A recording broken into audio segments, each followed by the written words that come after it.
اعوذ باللہ السمیع العلیم من الشیطان اللعین الرجیم بسم اللہ الرحمن الرحیم الحمد للہ والصلاة علی اہلہا اما بعد۔ محترم و مکرم سامعین، شعبان المعظم کا آخری جمعہ تھا۔ نبیوں کا سردار، آخری نبی، آمنہ کا لال، عبداللہ کا چاند، محمد مصطفیٰ صلی اللہ علیہ وآلہ وسلم خطبہ جمعہ ارشاد فرما رہے تھے۔ سامنے ولیوں کے ولی سید الاولیاء علی مرتضیٰ علیہ السلام تشریف فرما تھے۔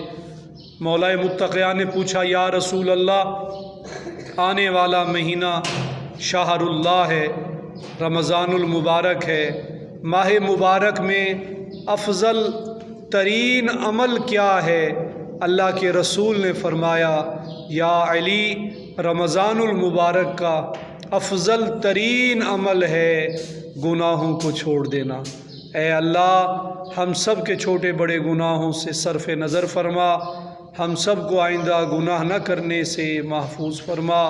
مالک اللہ، ہم سب کو محبت اہل بیت پہ ثابت فرما، بحق زہرا و ابیہا و بعلہا و بنیہا و سر المستودع فیہا۔